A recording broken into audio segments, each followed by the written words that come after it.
This is River Radio and I am Victoria Cooper. As you are all aware, I am covering a story regarding the Derry Catfish, and I am here live right now at a location and we are about to interview the Derry Catfish.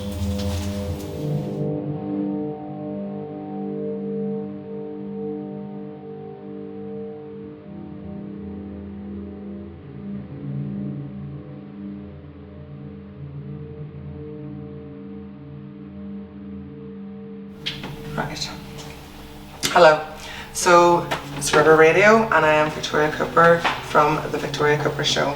And as everybody knows, I have been covering a story of the Derry Catfish, and we have an exclusive one-to-one interview with our Derry Catfish, who we are going to assume the name of Jane for the whole purpose of this video. Okay? So, are you comfortable? You okay? Yeah. Okay. So I wanted to start off with, really, Jane, is just having a wee bit of a natural conversation with you, okay? And I want everybody to know your story in this and your part in this. So if we could maybe start it from your childhood, like maybe even just before like your family split. If you would, like, what was life like for you? Well, before my family split, to me, it seemed normal because it's what I grew up around. So I thought this is just normal, every day-to-day life. So I didn't really think much of it. That was up to the age about 8, 9. And it's no secret that we were exposed to violence at a very, very young age. And obviously, as I said, it was normal. And was this violence from, who was this from? This was my father. Okay. Was your mum ever violent, or? No, never. And was your father violent towards everybody in the family, or was it aimed at that time? No, it was everybody. Everybody. It wasn't just the one. Okay. And how was that like for you? It was hard to watch grow up. You know, you're scared to go home, even just have a normal day at school, but you knew once school was ending what you were going home to. Even if he was at work, you knew at some point he was going to be home. And you just didn't know how it was going to go and what mood he was going to be in when he came through the door in the evening. Yeah. So it was hard. So then we fast forward to a really bad incident that happened between your mother and your father, where your mother actually had a few broken ribs and a lot of injuries and all that, and your mother then left the family home. Yep. Can you remember anything around that time and how that was for you? It was actually during the night. Obviously, me and my siblings, we were in bed sleeping, and we could hear screaming and shouting. Obviously, we woke up, went downstairs to see what was going on, and my father was being very violent to my mother in the kitchen. And there has been a couple of times where she has had to take us out of bed in the middle of the night and take us down to our grandparents that were just down the street at the time. So it was very hard to hear, especially when we were so young, because I was only 8, 9. And my brother, he's 2, 3 years younger. Wow. So he 5, 6, he was even younger. You know, I have an older sister. She was much stronger than what we were anyway. But it was very, very distressing to hear, especially at that age. And in the middle of the night when you're being woke up out of your sleep. Yeah. And then the family split. Yes. Yeah. Yeah. And how was that? It was hard. It's hard for anybody when their parents split up. You know, it is a big change in your life because you were obviously born into this family, and then everything just suddenly changes. You're all going separate ways. You're all being split up, or you're all going together. But I the decision was made for me to stay with my father, and my mother took my brother and my sister and they left. Who made that decision? They made that decision. Okay, and from then, what was your life like? When obviously the violence was like minimal when we were younger, but as we got older, because I stayed with my daddy, as I got older, it started getting progressively worse. The older that I got, you know, I didn't have a great time in school anyway. I didn't have much friends. I wasn't everybody's favourite person. You know, I went to one secondary school from first year to second year, and then I started a different one in third year, thinking like this is probably going to be better than what the first one was. But even my first day there, even people that didn't even know me, they had already formed this opinion on me already, where I would, even with the simplest going to PE, I would come back from PE, we wonder where the bag is, my books would be all over the showers, soaked, and my clothes would be hidden. I'd be, you know, and these are just within the first couple of weeks at a new school. So even coming home from school, I still hated it because I still didn't know what mood he was going to be in. Yeah. If I had done something wrong in school, like everybody does, nobody's 100. an angel in school anyway. And I knew when they said, right, your dad's going to be getting a phone call, I was terrified to go home. There was times I wouldn't even go home, and he would be out looking for me, and I would never go to the places that he, you know, knew I'd be, because I knew that's be the first place that he would look. Yeah. Okay.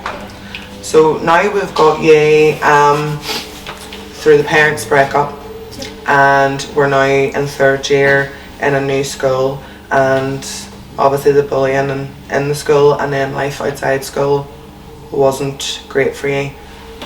Where and what happened? What was the starting point for the first episode of catfishing? When I was about 13, at that point in my life, it's like I needed validation that wasn't me. And like no matter how hard I tried just to be who I am and who I was, even from people that didn't know me, it didn't seem to be enough. That I needed that there from some other point of view, just not as me, because it just didn't seem that anything I was doing was good enough, and it never has. So do you feel when you were interacting with your peers as you weren't being accepted, but when you were interacting, even though it was your personality coming across, when you were catfishing your brother, that you were being accepted? Yes. Wow. Okay. So you want to talk a wee bit about the brother and the victims and everything that went there? How did you feel in those moments? At any point did you feel like it was going too far? All the time, yeah. All the time. And then there were times where you would try to fizzle it out. Mm-hmm. But I didn't really know how to at the time. So I kind of just kept going. And I was just thinking to myself, no, it's like I'm getting in too deep. And I just kept kind of snowballing. Just snowballed from there. Snowballed, yeah, a lot. So when it came out, what happened that it came out? Did it ever come out and you felt relieved? Because I've obviously got a lot of evidence of that when it came out way back, how many years ago? Like what's that, 15 years, 16? Around that time anyways. When it came out and it was aired, you were still like near enough wanted to save it and still have that character. Yeah, because I felt like that's when I was most me. It's the only time anybody ever listened to me. Yeah. On who I was, and they seemed to accept it, as you say. It was my personality. But I never understood how they accepted my personality as someone else. But not as you. But can accept it as me. That's blown my mind. Many minutes are in. I need to process that. Take a break now. Yeah. Whew. So, we are right up to the brother. You're now 13. Your family is separated. Yep. You're at home with your father. Yep. And your other siblings are now 25 minutes away with your mum. Yep. Okay. And you've got to a new school and we're at that. Where did the idea come from? Where did this... Can you remember? Because obviously it was so long ago. It was so long ago I can't remember where the idea came from. But I know, all I can remember growing up, like, I don't want to put it in a way that, because even though I was left by myself with my daddy, I know my mommy had to get away, and I cannot fault her for having to get away. It's what she had to do for herself too as well. I know she had 3 kids, and I always told myself that at the time she did what she thought was correct, that's right. was right. Mm-hmm. And we will just state life back then was completely different. How the children, as us as children, were brought up, it's completely different, so there can be no judgment because that's what was right and the way they knew how to handle things. Yeah. I'm with you on that. But then as I got older, I always felt like I was kind of the black sheep, and at one point I did feel like I was just abandoned. That I was left with my daddy to fend for myself. Really, I had to try and grow up quickly. Obviously, and I could admit that myself, that I didn't grow up at all. I was just a 9-year-old, pretty much trying to survive, because I didn't know how far he could go, or how far he was willing to go. But I had to do what I could to try and protect myself. So I thought at the time that there's what I was doing. Yeah. So then the brother, he was found out. Yeah. It all came to light. Yeah. And you tried your best then to hold on to these new relationships that you had formed. Yeah. As your brother. Yeah. Because it was still my personality, and it was still me. And I just don't know how the people can't see that that's who I am. But it seemed like nobody could see that unless it was coming from someone else. So at that age I just couldn't understand. I think I found it a wee bit emotionally hard to detach from it. So it kind of just stuck. Yeah. Kind of stemmed. Yeah. So that all came out. Yeah. How was your father and your parents and your family when that came out? And what was the consequences of that? Well, obviously it was never going to be good anyway. But obviously, of course, violent wives from Daddy's side. So it was, me and my mummy did lose touch for years. We lost touch. What age, sorry for interrupting you, but what age were you when it sort of all came out? How long did you have that brother?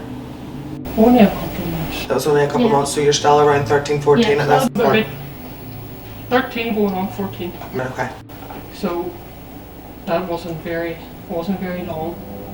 So it wasn't. But yeah, me and my mum, we lost touch. I think we lost touch for about 5 years. At 13? Yeah. For about 5-6 years we didn't Okay. We did. talk, and that was even for my sister. And you know, me and my Did you not have contact at your mum's? Like, did you not, I did it weekends, yeah. Right. Up until we stopped. up until that Yeah. point? Up until we stopped talking. Okay. So we did. We would have one weekend at Mommy's. One weekend my brother and sister would be down. Okay. So it was kind of like alternate kind of weekends. And up until we stopped talking, and obviously for a good few years we stopped talking to my sister too. Me and my brother, I don't know what it was with him, but we kind of had that kind of relationship where he did really support me, and you know, he does what he does best, you know, trying to help with anything that Yeah. either happened or things in the future that just came about. We did have that closeness. Then me and him were closer than me and my sister. Yeah. Where about me and my mother where. But I know at the start my mum did try her best, and I think in her mind it was a bit of a lost hope kind of thing. Still think she kind of really knew how to deal with it. So I thought it would be best for us to try and force that relationship. And just let her, you know, just love her. Love her. She was happy, and see, as long as she was happy, I was You were happy enough? Yeah. happy enough. Okay. I'll leave it there for 2 seconds. So, we're up now until you are now attending tech. Yeah. Where were you attending tech? Northwest Regional College. Happy days. Sounds good. So, there is a part of the story that we are aware that at a young age you were sent to England. Yes. So, do you want to tell us the wee reason what happened of why you were sent to England? Me and, well, a couple of days before that, me and my dad did have a falling out. It was just a minor one. It was, you know, school related as usual. But you see, my punishments weren't of a typical child, you know, the usual grounding, sent to your room. My punishments were, I wasn't actually allowed in the house. I could be out in the street for 3-4 nights at a time. I had to climb into people's gardens to even just hide under trees just to sleep. Okay. You know, if it was raining. It wasn't warm, but it sheltered me from some something. You know, and that was grand. You know, but eventually I was allowed back in the house, and I was had my phone taken off me, and I was in tech. And when my daddy had gone to work, also I took my phone. I knew where he put it anyway, so I took my phone into tech, and always thought, right, so by the time he got home, I put it back, so he would never have known. But he had actually shown up to my class obviously I wasn't expecting it, so my phone was and obviously he has a temper, so his mood changed very quickly, and he would start shouting at me, and this is in a class full of people, so I've had to get up, remove myself out of that class, obviously take him with me, and it was even, I wasn't even allowed back in the house after that there. I still got to keep my phone because he did have to contact me and let me know, right, you're going to England on such and such date. My daddy had a girlfriend at that time, so he would have to be at, well, I'm not going to say her name, such and such's house, this time, this date. Your stuff will be ready. She'll take you to the airport. She'll make sure you get on the plane. Right. Like, I actually didn't see him. So where were you meant to be living or staying? I was staying in the streets. Okay. And I was going from a friend's house just to eat. Like, the mothers would make me dinner, give me food. So I actually never seen him. From the take incident? From the take incident. Okay. Didn't even see him before I went Okay. to England. I didn't see him until I was in England, I think, a couple of months. Because when I went over there, it was actually one of the happiest times of my life, because it was a new place, new people. I knew that if I just even went out shopping, I was coming home to somewhere where there wouldn't be shouting or throwing stuff or violence or having to feel scared. So it was a really great time. You know, my auntie, she helped me a lot with my mental health. She helped me get back into tech, doing courses. I eventually was able to move out of hers, and it wasn't like a house, but it was like an accommodation for people who went through all different kind of things in life. And you had support workers there. I was able to do different courses and different classes and get a lot of help, and it was a great 5 years. I'm not even going to lie, it was 5 years. great 5 years. That's good. So you're in England, you're there 5 years, life has completely turned around for you. People are accepting you for you, you're getting new courses, you're happy, you've got a home, you're in a great place. What made the move back at 21? I thought that after 5 years it was like my time to kind of come back. It was both the greatest decision I made, but also the worst decision I made. The great decision is I wouldn't have my kids if I didn't. Yeah. So it was probably just the only reason why it was the greatest decision of my life to come back. Yeah.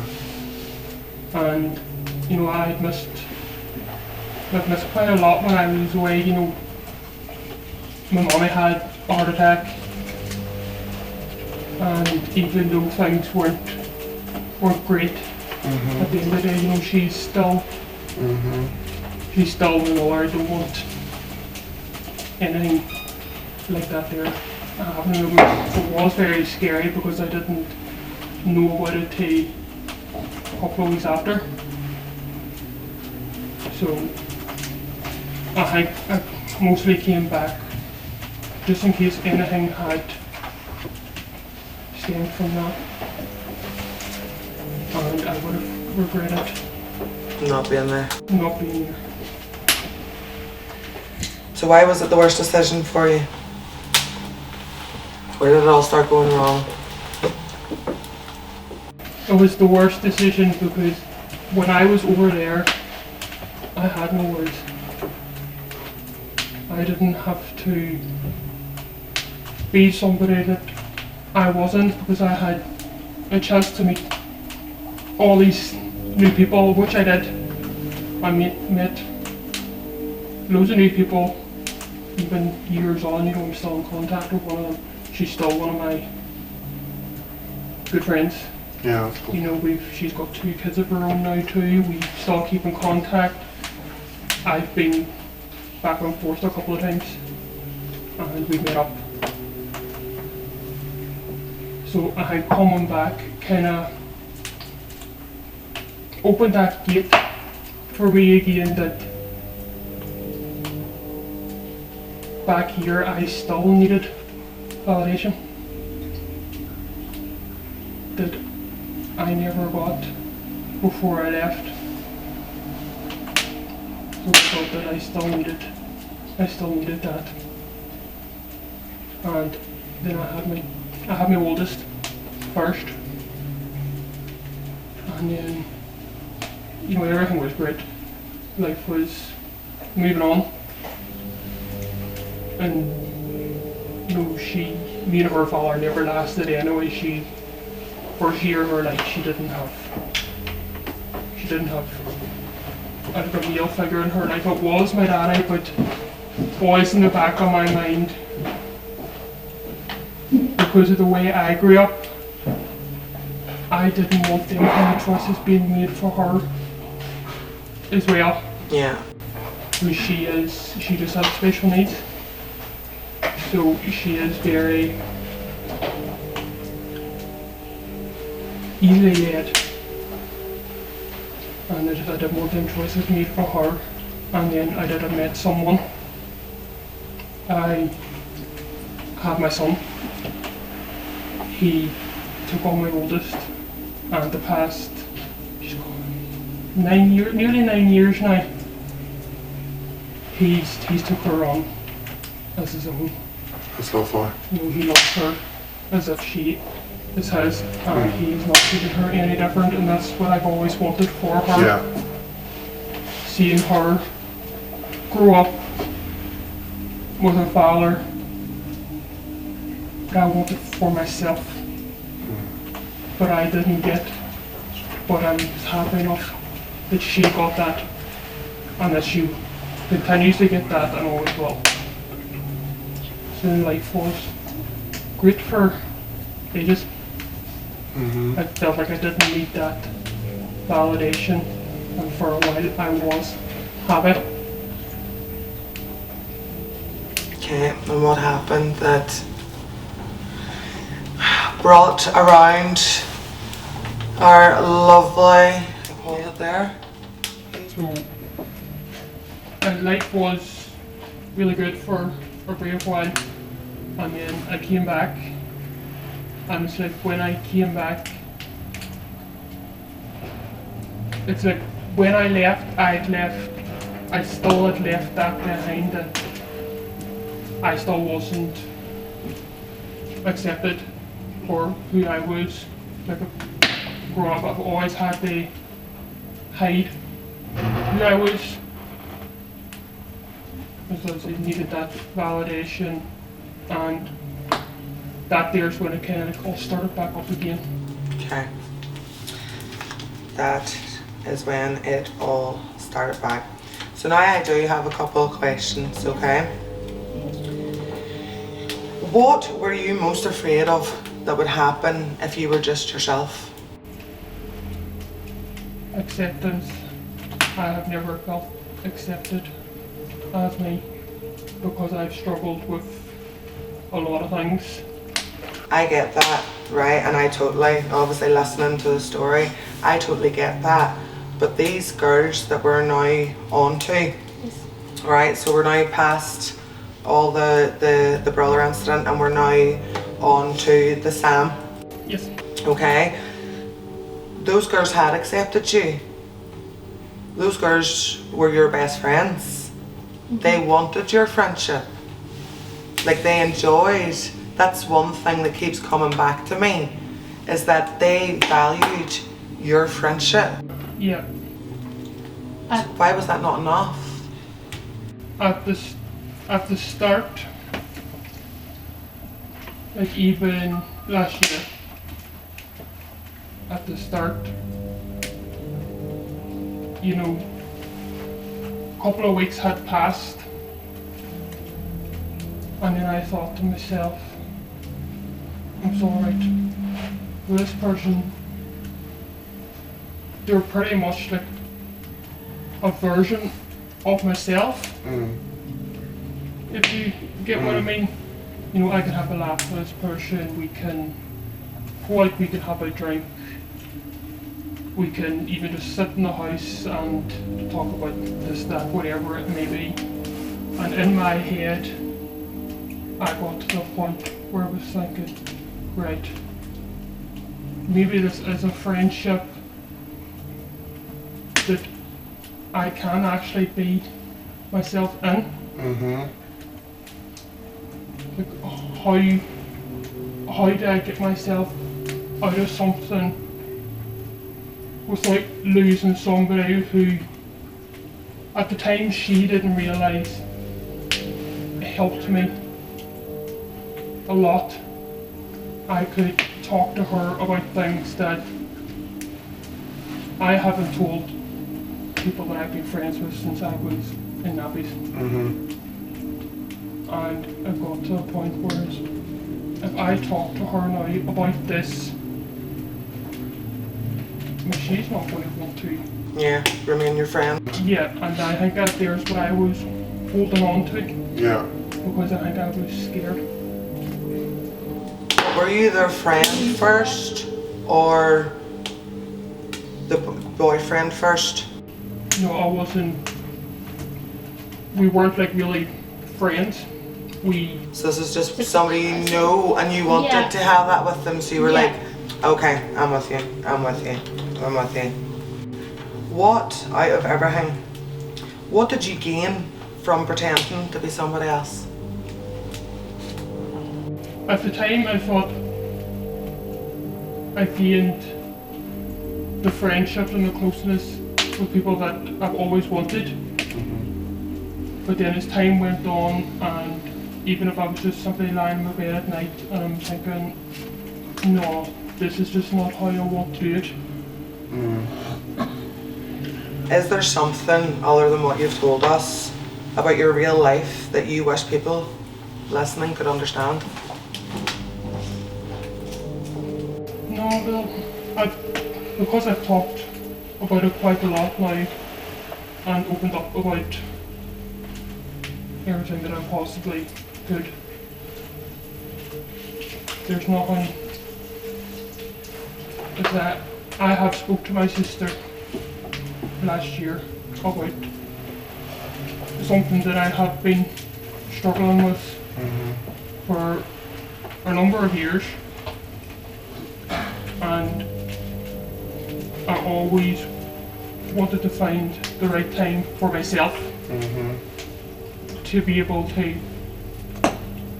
say it. And I actually feel like now at this age, you know, it's a different generation now, so it is, people are more accepting. Yes. And I will be, before it comes out anywhere else, I do class myself as bisexual, and this is the first time that I am openly saying it, because it is a big change in your life when you not just admit it to yourself, but you're now admitted it to The world. the world. And do you want to know A something? lot of people. Like, it's a proud moment for you. It's a proud moment. Okay. If you could start over, would you do things differently? Oh, 100%. 100%. So Jane, if you could start over, would you do things differently? 100%. Yeah? Yeah. Do you feel guilty about misleading the people that you have Every day. every day? Right, so I do have 2 things from 2 victims, okay? Yes. This one is from your recent one, okay? She wants to know, why would you do this to her? Never mind her child. If you didn't do this to her, that you would still be amazing friends. You've had so many amazing days out as just you and her. That is what makes this hurt even more for her, because she feels like as well she has lost her best friend. So she wants to know, why her? She was the person that I related to the most. She was the one that, as I said, she didn't realise that she was helping me without knowing. She was helping me. Me and her were pretty much, we were like the same person. And me and her said before, we were pretty much the same person. And but when I realised that this person, she wanted to be friends with me for who I was, and it was very hard then to get out of, because I didn't want to lose her. So I didn't, because she was a very, very big part of my life last year. Yeah. And it was very hard to be able to, it was very hard to kind of let that go. I do know this is a wee bit sensitive, but I have seen everything from this girl, okay? I have had access to start from finish, Yeah. full access to the chats. And one thing that took a bit of a turn in this catfishing relationship is this one was very sexual. Was there any sexual desires No. towards her? No, never, no. I didn't see her in that way. So then why send images and ask her for images? Because I've also seen all those. And there was a lot of sexual talk back and forth too. I was trying to. I kind of keep up, like me and her stopped speaking, I think about 6 months ago. Oh yes, you and Yes. Jane. Yes. About 6 months ago, and because I think I was kind of trying to hold on to any part of that kind of comfort in my life that me and her had, you know, as friends, had made. Because I think it was very hard to let someone go that was a big part of my life Yeah, and 100%. helped me so much. But do you see where this has and is potentially affecting her? Yes. Because she's seen you as her best friend. I just She has want slept her. in the bed beside you, and then she is then sending sexual images to you also. So she does feel very violated. Yeah, this is what I want to say to her, that even though that happened, I actually didn't look. So I didn't look. At her images? No, Okay. no. No, I wouldn't do that there. Nothing was ever kept. So I just want her to Know her that. peace of mind to know that. And are all those images deleted? Oh yeah, they were never kept Okay. in the first place. Okay. So they were. I do have another victim then. This victim is the mother of the little boy. Okay. Okay. The sick little boy. And she wants to know, what if someone did this to your daughter? Just like you've done? And listen, I understand, I would. Like, how would you think that would affect you? I understand, I said that would affect me as well. And I completely understand. but she also has a wee statement Where that she come from. all that she wants to say is, you have genuinely made me fear for my children's lives this week, and I know and I hope that you never have to experience that. But there is one thing, obviously, that really hurt my heart on that situation there, Jane, is I'm also a mummy to a disabled child, and you're a mummy to a special needs child. Yeah. So why did you pick that little boy who is extremely, extremely unwell? Yeah. Like, you were about to kill him off. He's been in hospital. His heart has stopped how many times in your story? Like, you were just about to kill that wee boy off. He is an actual, like, child living with a life-limiting condition. His condition is 1 in a million. Like, just as a mother of another disabled child, like, Yeah. what were you gaining from that? I was hoping from there I would be able to get out How though? to kind of like stop. Because When he died, when you killed him kinda- off? Yeah, to kind of like stop, that I could get out, leave, and just try and get my life back. Out together. Yeah. So when I get that, and I get obviously there's going to have been thoughts in your head where you just want all this to end, because Yeah. I have no doubt that trying to keep up with all them lies and stories and blah blah blah and blah blah blah, it must have been very, very hard mentally, not Yeah. only on you but obviously everybody involved. So I do get what you're coming from, but morally I can't agree with some of the extremes Yeah. used. Do you know what I mean? Oh no, 100%. Like, do you know you are wrong? Yes. You 100% Yes. know that you are wrong for what you have done. Yes. And like, would you like in any way to apologise to these people? No, of course. Obviously, I am sorry, right from the beginning. Not just like now, but way back from the start. And I know it was. Obviously, I know it was wrong. And I shouldn't have tried to hide behind something else. Or someone else, sorry. To make me feel like I couldn't be who I was and who I want to be and who I even still want to be moving Forward. Okay. So I also a personal list. These are wee personal ones that I obviously into your story that I was really intrigued and wanted to know. Yeah. Have you ever experienced child loss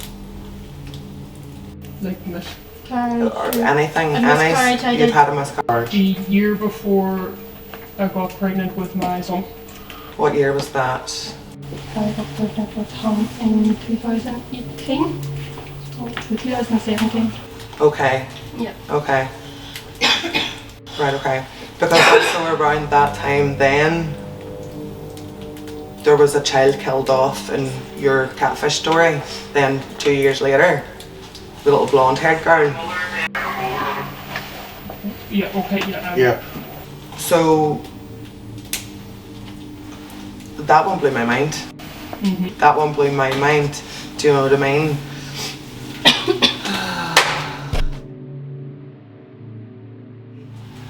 Wait, Alice.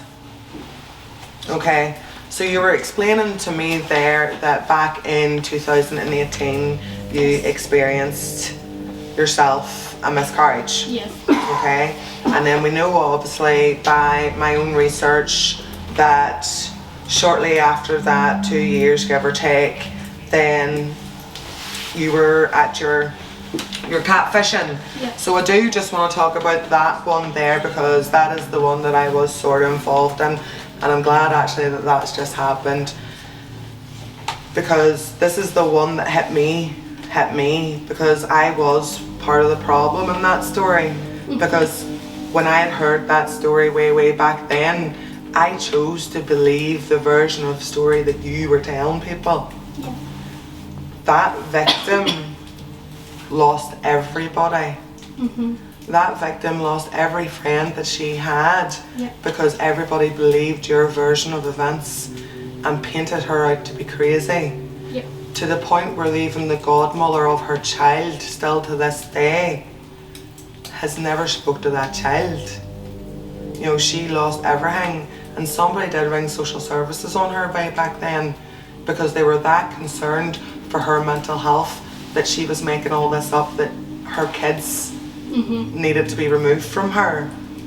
Like, do you understand the extreme that you, because even when, this is when it all came out, you had been outed as the catfish, you had been outed, everything was out in the moment, and it seems to be a recurring thing when it's outed. Why don't you at that moment just go, thank God now it's out, happy days?